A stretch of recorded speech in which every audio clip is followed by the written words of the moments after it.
And it is the Brexit deal which is grabbing headlines in the United Kingdom. British Prime Minister Theresa May has dismissed reports of either stepping down or conducting a second referendum. May insisted that she will go ahead with the Brexit plan despite a series of resignations in the last 24 hours. During a press conference held late on Thursday, the British Prime Minister vowed to fight for her draft divorce deal with the European Union. May claimed that the course that she has taken is the right one for the United Kingdom. Leadership is about taking the right decisions, not the easy ones.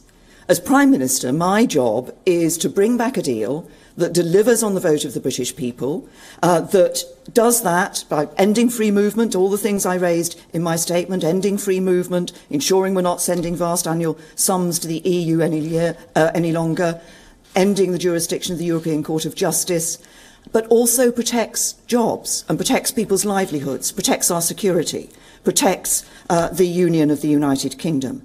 I believe that this is a deal which does deliver that, which is in the national interest. And am I going to see this through? Yes.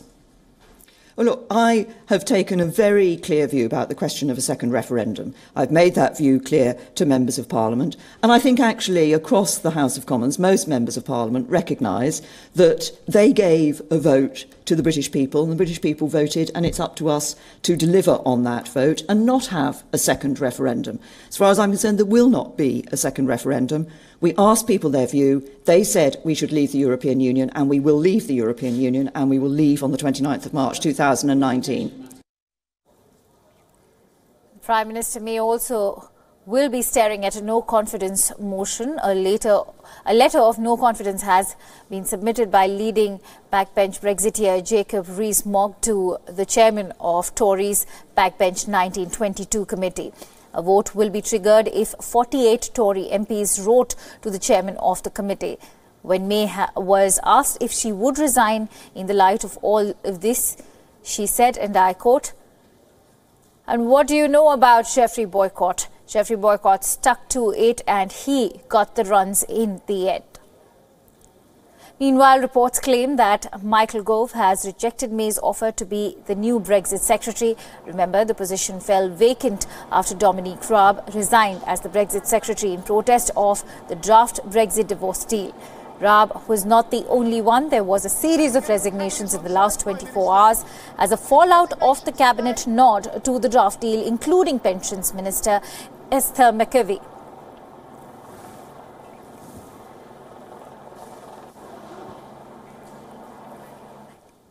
And our UK correspondent Mandy Clark brings you more details on this news story.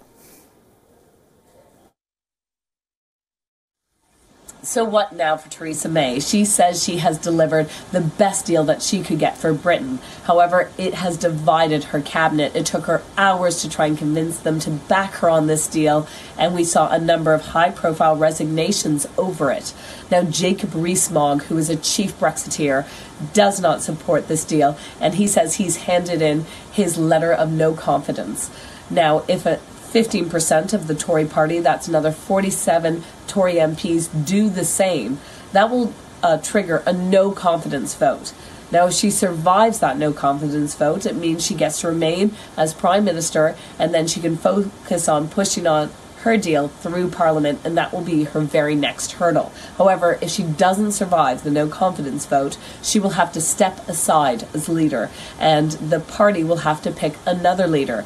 But that could take weeks, and right now it seems to be fighting the Brexit clock, because the Tory party say they are committed to leaving the European Union by March 2019. And if there is a leadership election happening at the same time, it very much is a distraction to get a deal in place before that deadline. Otherwise, they will crash out of the European Union. And that certainly will be no benefit to Britain or the European Union.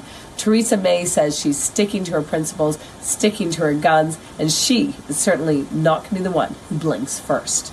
Mandy Clark, London, Wion, World is One.